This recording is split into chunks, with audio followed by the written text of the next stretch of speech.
नमस्कार दोस्तों, वेलकम है आपका share market with Kanchan channel में। आज बात करेंगे एसआईपी के बारे में। एसआईपी क्या है, एसआईपी कितने सालों के लिए की जाती है, एसआईपी के क्या फायदे हैं, एसआईपी में कितना ज्यादा रिस्क है। तो आपको सारी जानकारी इस वीडियो में मिलेगी। आपको ये वीडियो कंप्लीट वॉच कर लेना है। जब भी मैं शेयर मार्केट की वीडियो बनाऊं तो आप तक सबसे पहले नोटिफिकेशन पहुंच सके। सबसे पहले समझते हैं एसआईपी क्या है। एसआईपी मीन्स होता है सिस्टमैटिक इन्वेस्टमेंट प्लान।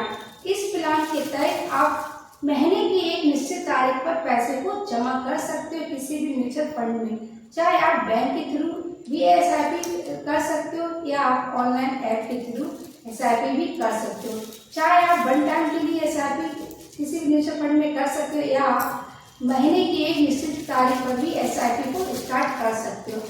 आप पहले से ही डिसाइड कर लें कि आपको एसआईपी वन टाइम के लिए करनी है या फिर आपको पर मंथ एसआईपी करनी है। यदि आप पर मंथ एसआईपी करते हो तो आपको 100 रुपये से लेकर 500 रुपये या 1000 रुपये जितना भी आपके पास अमाउंट है आप उस तरह से एसआईपी को स्टार्ट कर सकते हो। तो और अपने हर एक सपने को पूरा कर सकते हो। तो आप यदि बैंक के थ्रू एसआईपी को स्टार्ट करते हो तो आप बैंक के पास जाओगे। उसके बाद आपको बैंक वाले पूछेगा कि आपको कितने सालों के लिए एसआईपी में पैसे को इन्वेस्टमेंट करना है। उसके बाद आप का जो भी बैंक का फंड मैनेजर होगा वो आपको सिर्फ आपको पैसे देने वो सारा कुछ मैनेज कर लेगा कि आपको किस जगह पर पैसे को इन्वेस्टमेंट करना है। आपको सिर्फ बैंक में कुछ नहीं करना, आपको एक निश्चित अमाउंट बैंक में दे देनी है। यदि आप इसी तरह यदि आप ऑनलाइन प्लेटफॉर्म से यानी कि ऑनलाइन ऐप के थ्रू एसआईपी को स्टार्ट करना चाहते हो तो आपको खुद से डिसाइड करना होगा कि आपको किस म्यूचुअल फंड में पैसे को इन्वेस्टमेंट करना है। आप वहाँ पर आपको कोई गाइड करने वाला नहीं होगा कि आपको पैसे कहाँ पर लगाना है। तो आपको पहले से पता होना चाहिए कि आपको पैसे किस म्यूचुअल फंड में लगाना चाहिए। हर एक एसआईपी का अपना अलग रिटर्न देने की कैपेसिटी होती है। कोई भी एसआईपी आपको 5-10% का, 15% का, 20% का, कभी कभी तो 30% तक का रिटर्न मिल जाता है। तो आपको पहले से ही डिसाइड कर लेना है कि आपको कौन से म्यूचुअल फंड में पैसे को इन्वेस्टमेंट करना है। वैसे तो कई तरह के म्यूचुअल फंड होते हैं, तो जब चाहे आप इक्विटी में या फिर गोल्ड में आप किसी तरह से भी पैसे को इन्वेस्टमेंट कर सकते हो। आप पहले से ही डिसाइड कर लीजिए। आप किसी ऐप के थ्रू करते हो तो इसमें आपका ज़्यादा बेनिफिट होता है, या किसी आप बैंक के थ्रू करते हो तो आपका इसमें थोड़ा सा कम आपको इंटरेस्ट मिलता है। तो आप अपनी सुविधा के अकॉर्डिंग एसआईपी को स्टार्ट कर सकते हो। नंबर 2, एसआईपी के फायदे। एसआईपी का बेनिफिट होता है आप किसी भी व्यक्ति एसआईपी कर सकता है। कोई भी व्यक्ति हो, चाहे वो गरीब व्यक्ति हो, चाहे वो अमीर व्यक्ति हो या बहुत ज़्यादा गरीब व्यक्ति हो, तो हर एक व्यक्ति एसआईपी कर सकता है। चाहे आप 100 रुपये से, 500 रुपये से या उससे भी कम ज़्यादा की कर सकते हो।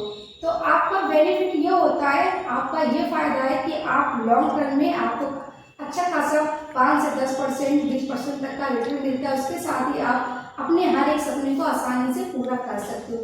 चाहे आप अपने बच्चों की पढ़ाई के लिए या फिर आप अपने बुढ़ापे के लिए या फिर आप अपने घर बनवाने के लिए एसआईपी को स्टार्ट करना चाहते हो अपने रिटायरमेंट के लिए, तो आप एसआईपी को स्टार्ट कर सकते हो। तो आप 100 रुपये से भी एसआईपी स्टार्ट कर सकते हो। नंबर 3, एसआईपी कितने सालों के लिए की जानी चाहिए। आपको पहले से ही डिसाइड कर लेना कि एसआईपी आप कितने सालों के लिए कर रहे हो।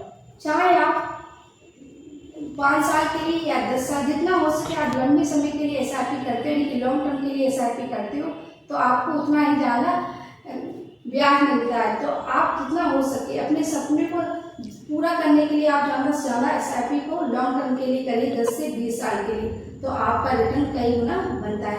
एसआईपी का सबसे ज़्यादा फायदा ये भी होता है कि आपको लॉन्ग टर्म में इसका फायदा ये होता है कि आपको कंपाउंडिंग का फायदा मिलता है।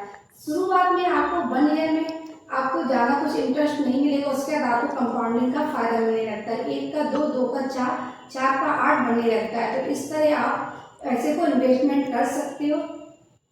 नंबर 4, एसआईपी में रिस्क कितना है। एसआईपी में रिस्क वैसे तो ना के बराबर है, क्योंकि एसआईपी में कोई भी रिस्क नहीं होता। यदि आप शॉर्ट टर्म के लिए एसआईपी करते हो तो ऐसे में थोड़ा बहुत रिस्क होता है। यदि आप लॉन्ग टर्म के लिए 5 से 10 साल के एसआईपी कर रहे हो तो इसमें आपका रिस्क 0 के बराबर होता है। आप जिस ब्रांड या जिस शेयर में पैसे को इन्वेस्टमेंट कर रहे हो उसकी कीमतों में जो भी उतार चढ़ाव होता है, तो उस उतार चढ़ाव में आपको थोड़ा बहुत रिस्क होता है। यानी कि यदि आप शॉर्ट टर्म के समय SIP 1 साल की किया और लेकिन उस समय ही मार्केट में बहुत ज़्यादा गिरावट आ गई, तो ऐसे में आपका जो भी ब्याज बनेगा वो भी आपका कम बनेगा, हो सकता है आपका ब्याज ना के बराबर बने। देखिए आप लॉन्ग टर्म के लिए SIP कर रहे हो तो आपका ब्याज भी काफ़ी ज़्यादा बनेगा, क्योंकि जो भी उतार चढ़ाव होता है वो कुछ समय के लिए होता है, तो इससे आपको ज़्यादा फर्क नहीं पड़ता। यदि आप लॉन्ग टर्म के लिए करते हो तो आपका 20 से 25%, 10% तक का रिटर्न सालाना आसानी से बन सकता है।